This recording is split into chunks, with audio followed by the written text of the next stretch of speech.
I'm Stephanie. I'm a registered dietitian with Evolution Power Yoga and Evolution Go. This series is a 4-part series about becoming your own expert. Part 1.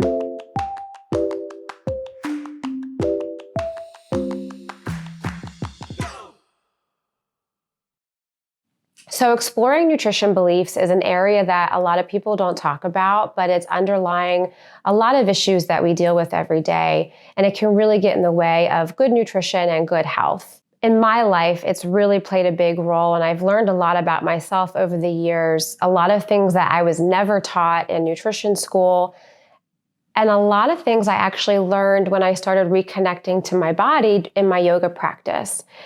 And part of that is how am I talking to myself when I'm eating? I had a lot of rules around food, foods that I shouldn't eat, foods that were healthy, foods that were unhealthy, when I should eat, when I shouldn't eat. And I think those are really common thoughts a lot of people have. And it can be very confusing in the world today with lots of nutrition research coming out all the time, people always coming up with new diets. There's all these rules that we have around food. And those rules really produce a lot of thoughts when you're sitting down to eat. And when you're having thoughts that are harmful to yourself when eating, that really impacts your overall health. And what I mean by that is when you have a thought that produces anxiety or stress when eating, a whole flood of chemicals and reactions happen in your body that really take you away from the experience of eating and can actually be harmful to your health. And some of those thoughts that I've had in my own life are, this food is going to make me fat, or this food is not healthy and I shouldn't be eating it, or I already ate lunch today. Why am I hungry now? What's wrong with me? Why am I hungry? Or I go back for seconds. Nobody else is going back for seconds. Something must be wrong with me.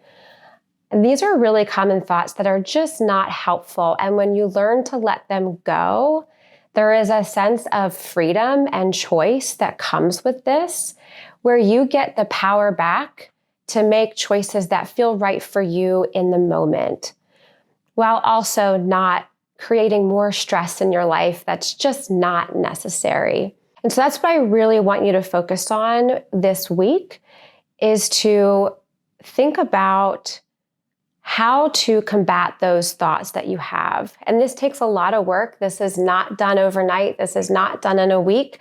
This is years of practicing and years of paying attention to all of those stories you've told yourself about what you should be eating and what you shouldn't. And so I challenge you to take some time, a couple of minutes a week, and just write down the thoughts that you've had. And when you write this down, remember that it's not about judging yourself. It's about being really curious, and it's about knowing what's happening so that you can move forward in a different way. Without knowing what you're thinking, you have no chance of changing that. And that is really what this is about. All right, so before we get started, I really want to take some time to do some breathing together. So find a comfortable seat, whether it's a chair or on the floor or in your bed, wherever you are. Have a seat, sit up nice and tall. That'll help you breathe better and feel your breath a lot stronger. Place your feet on the ground if possible, and close your eyes. And I want you just to breathe normally for a few breaths.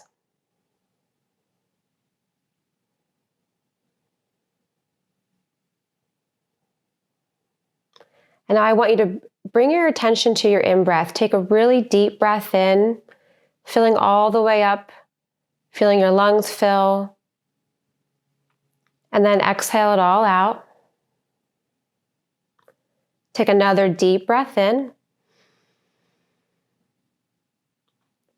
Exhale it out. One more just like that. Fill up and let it go.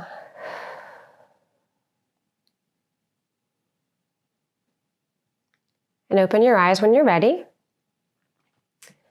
And so I want you to really think about what comes up when you sit down to have a meal.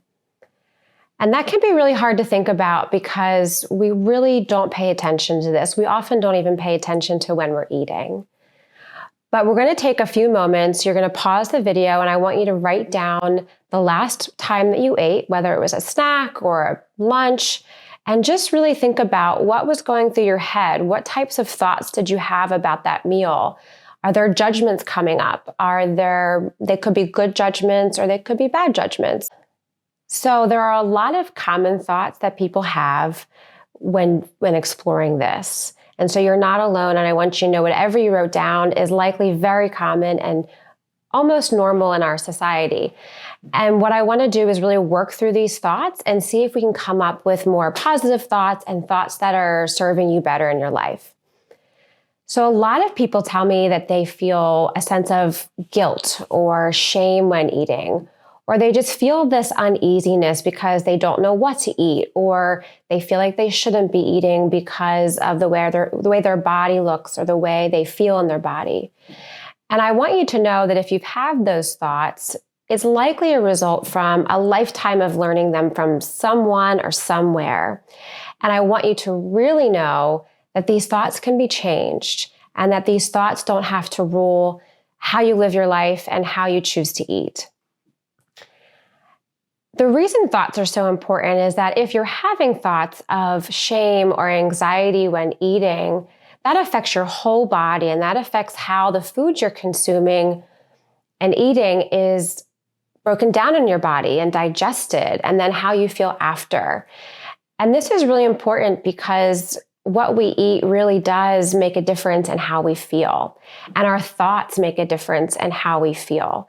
And so that's why it's really important to get curious and to really know what's going on in your head when you're eating. It's really common to feel stress when eating, whether it's stress from the thoughts that you're having or stress because you're doing something else. And we'll talk about that in another week.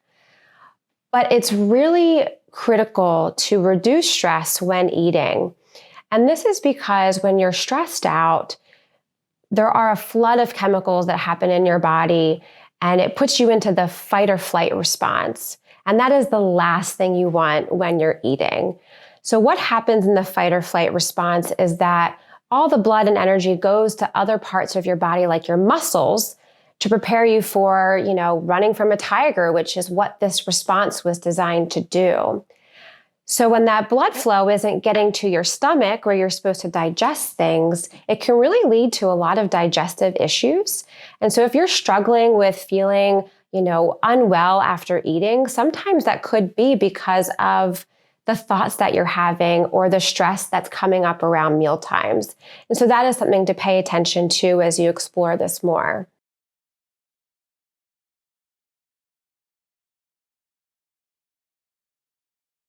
The questions we're going to reflect on over the next few weeks are really important, and I want you to start thinking about them now. The first one we've talked about today, and that one is, how do I feel when eating? What thoughts, what emotions are coming up?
The second question is, do I eat for reasons other than hunger?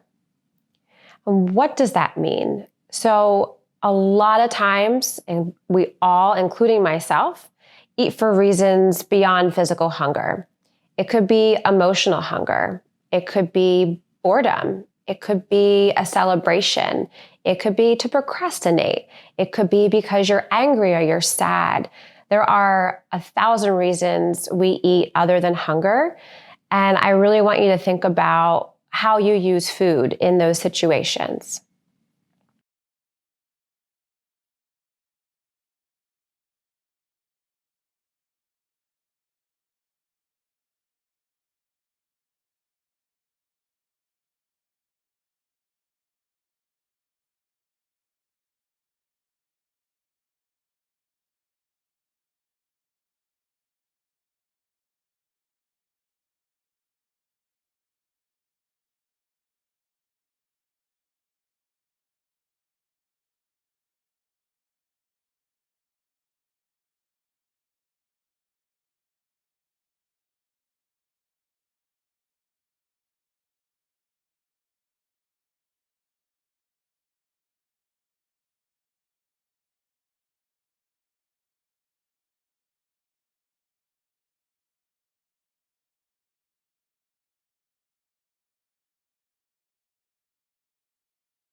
The third question I want you to think about is, what do I do while I eat? Am I just eating? Or am I doing something else and eating at the same time? It is likely that you are eating and doing something else at the same time because that is what we do. That is who we are as a society. That is the busyness of our lives, is there's not enough time to sit and eat, whether it's by yourself or with your family. We're often working while we're eating or watching TV or on our phones or doing something else, maybe driving. So I really want you to think about, where do you spend your time eating and what are you doing while you're eating? And this is important, and we'll go into this in a few weeks.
The next question I want you to think about is, do I know what foods feel good in my body? What foods nourish you? What foods make you feel unwell?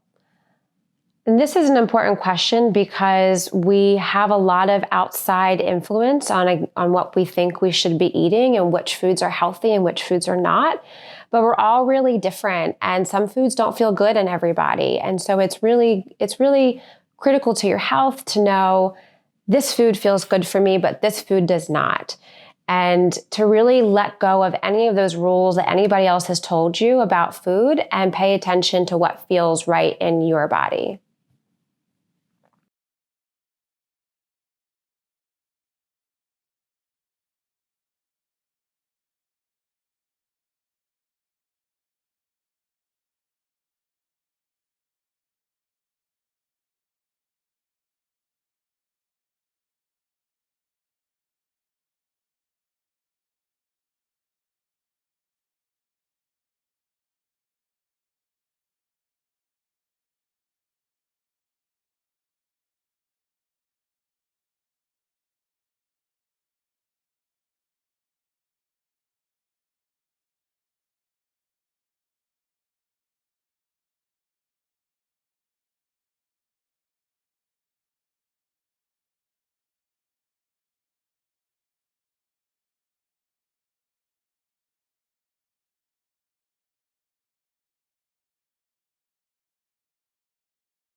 This week, your challenge is to pay attention to what feelings come up and what thoughts are running through your head when you go to eat. It could be a snack, it could be a meal.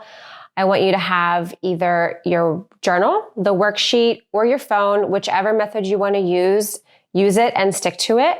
And after eating, I want you to immediately then write down what came up. What were you thinking? What were you feeling while you were eating, or before or after? Anything that comes up. No judgment, no right or wrong answers. This is just to be curious, just to learn about what is going on. And then we'll go deeper and we'll learn to figure out how to start moving out of that stuck space and moving into a more helpful space. Be specific. Really get into the details. And that is your task for this week.